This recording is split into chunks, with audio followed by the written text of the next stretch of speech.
kind of on the heels or alongside the large bond request that was initiated here tonight.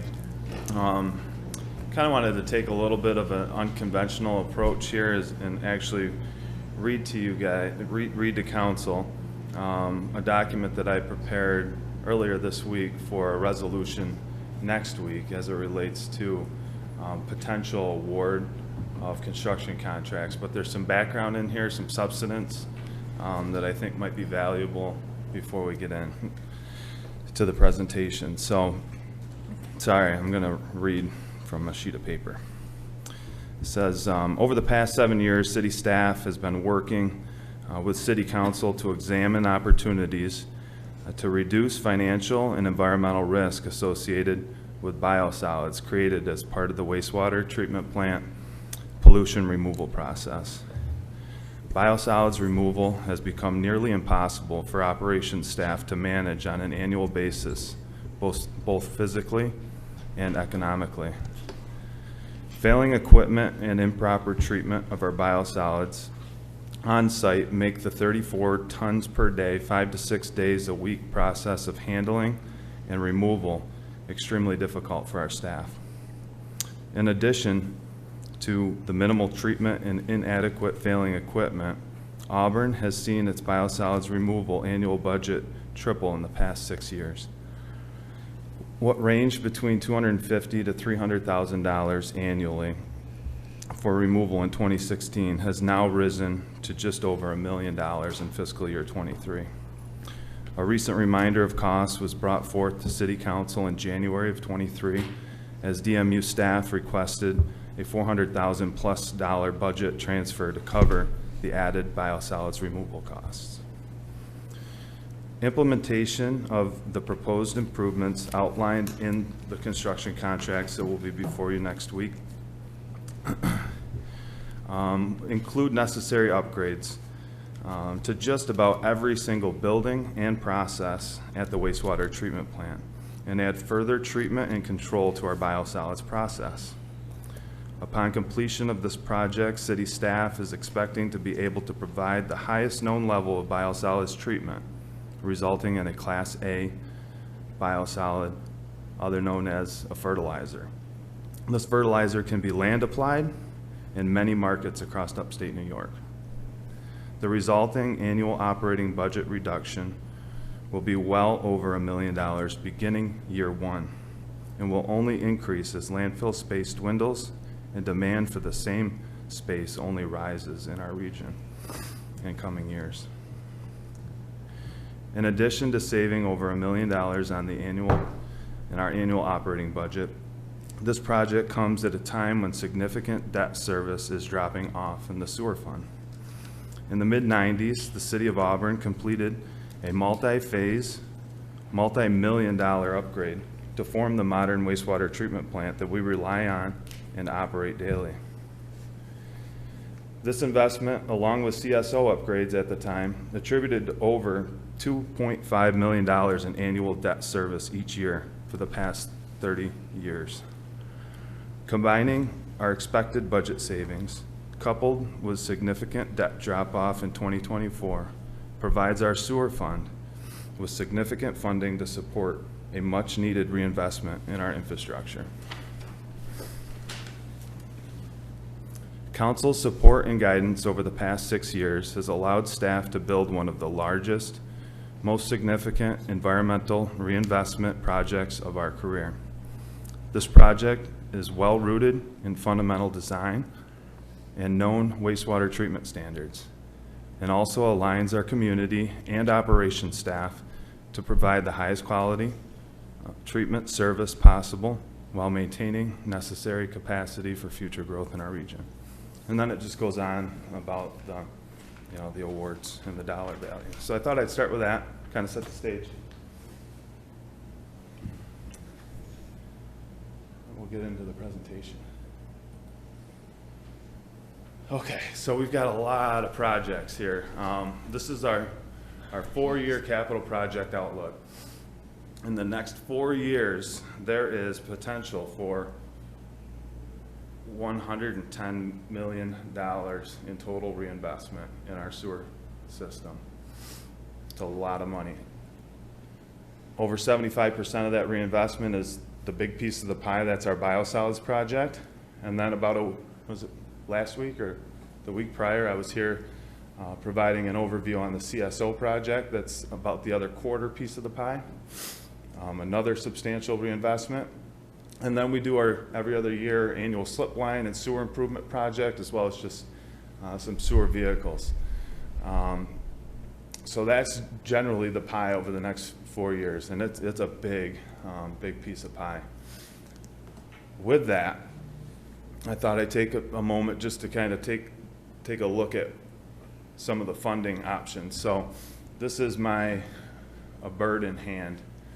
The current condition, the bird that we currently have in hand, is about just shy of $60 million in either grant, which is dark blue, or 0% financing, which is the lighter shade blue. And then the green represents EFC, likely EFC low finance, market rate financing that they can get, which is lower than what we can get. And then some local bonding for the smaller projects around the slip line and the vehicles. The two birds in the bush are represented on the next bar graph. That's what we're going to really aggressively go after. And we're pretty lucky to have the bird in hand right now with the work of our capital projects director and grants department. But I think that we have a good chance at moving even closer to a best case condition, which would be remarkable. It's almost $40 million in grants, $50 million in 0%, and then the rest would be either low interest EFC financing or local bond.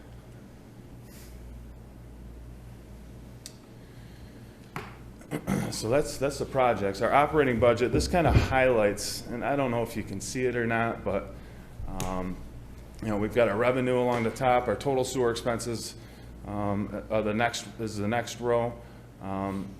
The debt service, if I could have went back a couple more years, the data that I had right in front of me didn't allow for that, but we were at around $3.5 million in debt service in 2021, and about $450,000 per year dropped off of the CSO debt.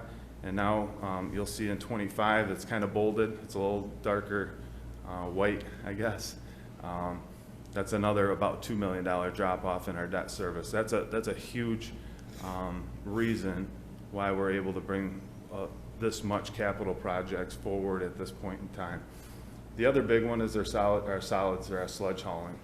You can see right now we're around 1.1, and the way things are going, we're a couple $100,000 more each year through until the project's completed, at which point in time we're expecting almost a zero cost to biosolids, but we did still include money to pay for landfilling, even a Class A biosolid.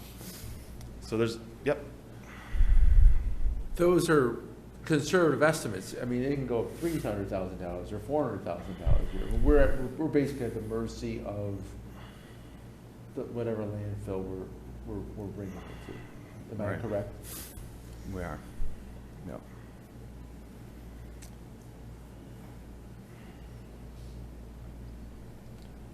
Okay. So these options, these are a couple of different options for all of our projects. Option number one is CES option, which is aggressive and gets at getting both of these projects done at the same time, getting started right away with biosolids and CSOs this year. The second option is a little bit more practical, potentially. This is Christina's idea, Ms. Selvick's idea. And it's very similar, but what's different is she's proposing to delay the CSO project by 1 year. That does not jeopardize our funding, because we would still go forward with the bond authorization, we just wouldn't bid for construction until next year. What that does is it allows us to get the biosolids project up off the ground, which is going to be a heavy lift. And it allows us to start to work with EFC, which is a major player in this from the state level in funding, because each one of these projects in a couple of years is going to be costing the city of Auburn millions of dollars. We're going to be paying our contractors. And as we're paying our contractors millions of dollars, we'll be submitting those reimbursement requests to EFC, and they'll then be giving us money back and financing through their engine. This delayed approach allows us to get into the groove, I guess, so to speak, with the EFC in that funding protocol before we jump in cannonball with both. So my interpretation is it's about the pacing of it. So the Seth's plan, I think, makes sense if you want to get it done fast, but the reimbursements are questionable and can kind of throw a wrench into, you know, things getting done on time anyway. Is that correct? Whereas if you establish, you know, the relationship with EFC, the timing is right for those, it would appear that those reimbursements would happen in a much more kind of even manner. Is that correct, or yeah, predictable manner? I think so. You know, another way to look at it maybe would be just the company size, right? The city of Auburn, we're not a huge entity. We're substantial. We're a large, you know, we have a large operating budget, but we don't sit on millions of dollars in our piggy bank that we can just spend and not get reimbursed for. We need to have that big dollar bit. We can do it with $1 million project, but we can't do it with an $84 million project. New York City could do it with an $84 million project, but we can't. We don't have the liquid capital. Yeah, I think, thank you. Yes, that's a really good, that's the way to put it. Yep, next slide. Yeah, we don't have the liquid capital, I think. And Christina's normally right, too, so. Yes. You don't want to, go ahead, Counselor, please. Just to back up a little bit, your first slide shows we need about 70 million, correct? 51 and 19? Best case condition. If the project was to go forward, with all the bonding and everything else, we're still gonna have to come up around 70 million. Can you tell me what we, with all the grants? With the current condition, yes. 70 million. Yep. That's if the job comes in at the bid. It has come with in. no overage. Yep. So you gotta throw another 10 or 15 million on there, so is it right to say you could be a little short at 70 million? So the bond authorization that's before you tonight as a first reading and for vote next week incorporates some cushion associated with overages. And I think that it's conservative in the fact that I believe we accounted for a 10% cushion, not to award to a contract, but to have authorization to spend.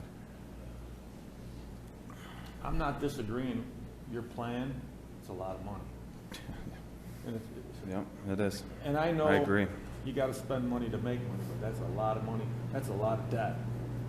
Yeah, and in our case, we have to kind of, again, spend money to break even. That's always been my, I mean, and then take the debt that we already have, and you add that debt to it, and now you say to yourself, and that's what we're doing. That's exactly kind of what we're refinancing the house. We're remortgaging the house because the house debt is getting paid off this year, and some got paid off a couple of years ago, and we're refinancing the house.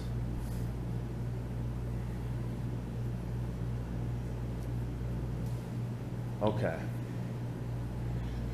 So I've got a couple of financing scenarios to show you tonight. So we have the two options for moving forward, the aggressive option, and then maybe the more deliberate, slower option, not much slower, but, and then options for funding, I've already went over. There's the bird in hand, the baseline scenario, what we have right now, which is worst case. It includes substantial amount of grant money and 0% financing. The other, the two birds in the bush are some additional bill funding. We are listed right now with our biosolids project. We were just below the funding line. And that's another $14 million grant, another $14 million in 0% financing. And then at the tail end of the project, because of some of the energy savings associated with the work that we're doing on site, we very well may be aligned for a $3 million check from the IRS, which we are watching very closely, and we're fairly confident we should be able to collect on that. So those are the two birds in the bush that we're hoping to capitalize on over the next year. So scenario one, worst case condition, which is aggressive and no additional funding other than what we already have. What we see here is a fund balance that begins to take off because our debt service has been paid off, but and we're incurring project costs, but we haven't had to pay that back yet. You notice it levels in 2028. That's when we would refinance the house and sign all the loans. And you can see that that levels off because our expenses then start to match our revenues. The one thing that this does assume is that we, in the next year or so, we do a single rate increase in the sewer fund, resulting in, depending on usage for the normal resident, $3 to $10 a quarter for sewer usage. Fairly insignificant, not a very large rate increase, but it does incorporate that into the plan. It's just to try to get us set up so that once we get to 2028, we're at a point where we can sustain. That's for residents inside Auburn. Will there be an analog to the wholesale? You know, we negotiate Yes. that, and the methodology needs to mirror what's going on with the costs that we're. That's correct. So I'm glad you brought that up, Counselor. We incorporated these projects, forecasted them being completed into the three-year future wholesale rate. Okay, good. So based on where we're at with construction bids now and the $84 million bond, we're pretty close to where we would expect to be. So that adjustment that we made at the end of last year is strong, is good. Okay. A couple of things to highlight here. You can see the total expenses drop in 25. That's because we're finally done paying for the house. And then you can see a substantial drop in 27. That's because we're not paying the $1 million plus per year in biosolids removal. And then between 28 and 29, we jump back up and get very close to matching our total revenues with our total expenses. And that's a long ways out. I mean, it's difficult to plan what your expenses are going to be. We could lose or gain a major customer over the next 5 years, or a regulation could come in that requires additional treatment or something along those lines, or changes can happen. So again, I always and I will continue to keep an eye on this and provide, you know, annual updates as we work through the budget process each year as well. So this is the worst case condition, and it appears to level with a single rate increase sometime in the next year or so. It also really builds a healthy fund balance over the next few years, which gives me some comfort and a cushion, and should give you guys some comfort and a cushion to have that in the savings, just in case the unforeseen. It always happens. Something always comes up. All these scenarios are very, very similar. This is the worst case scenario, delaying the CSO by a year. Really no major change. You can see our fund balance is a bit higher. But really what this is doing is helping us in the short term to just stand these big projects up and afford them on a cash flow basis. It doesn't really do much to the projection of the rate as much as it helps staff and helps the cash flow. What did you call it again, Councilor Cuddy? Liquid. The liquid. Yes. Yeah.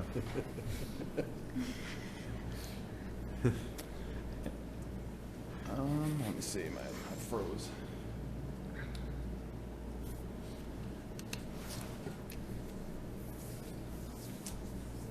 Best case scenario with the rate increase, all else stays the same. You're just seeing fund balance continue to rise because we're not financing as much, and we're getting better interest rates on more money. So this is when things really start to get exciting. But those are two birds in the bush, you know. We can't rely on them, but they certainly help improve the forecast at 2030. And same here. So, oops, I went the wrong way. So these two again are very, very similar. You just wind up with just a little bit more cash flow at 2030. So. One other thing that I'd like to just make a mention of is our rate consultant was working on this for the last couple of weeks since we opened up bids, and they have been, you know, really pouring everything into the availability that they have to complete this for us. But I received these slides. I've been working with them closely and making sure that like our base expenditure year and our revenues are what we're actually seeing and what we're estimating are the same for that base first year, because that's what sets you up for the rest of it. So I'm fairly confident with all of the inputs and injects that we've provided our rate consultant. But this slide presentation was given to me this afternoon, and I've gone through it with them over the course of the day. But I am still, I have yet to provide the full document to our comptroller in their office for a more detailed review. And we'll be doing that over the next week, and I can report back, or she can send a note on her thoughts just to make sure she is in agreement with the numbers that I'm providing you tonight. Full disclosure. Okay. Questions, Council? Council, please. Thank you, Mayor. A couple things. Mr. Jensen, thank you. Mr. O'Brien, thank you for being here. It is a scary total amount, right? I don't think anybody disagrees with that. But as I briefed at the beginning of council, I was just at NICOM earlier in the week. And a couple colleagues from across the state that I talked with, they asked, like, what are you guys doing with your sludge? So that this is an issue statewide. We know that. Again, I think what sets us apart is we all have the same problems. It's how we address them. And I think this is a perfect example. I mentioned a couple weeks ago when we were talking about the CSO project, and you announced the funding that we were getting in the 0% financing, that this is our new deal, right? The federal government has not invested money into infrastructure like this in our lifetimes. And I think it's our responsibility is elected officials at the local level to seize every single dollar that we can and bring it back here. So I support what you're saying. Obviously, we want the comptroller to evaluate everything and get her and her staff to sign off on it. Previous councils have not invested in the future. They've been, afraid to invest in the future. Again, it's a big number, but I think everything's aligning with what's available to us, with the previous debt dropping off. So, again, thank you for the detailed analysis, the hard work. I've been down to the plant. You've shown me all the deficiencies, everything that needs to be addressed. And, at the same time, and I've said this before, that we're being critical of the state for not addressing water quality issues in Owasco Lake in a serious manner. We can't just sit here and not address what we know to be serious water quality issues at the other end. So, this is our responsibility, and we have to make the hard decisions. Again, thank you. You're welcome. Counselors all set? Very good, Seth, thank you. Thank you very much. Thank you.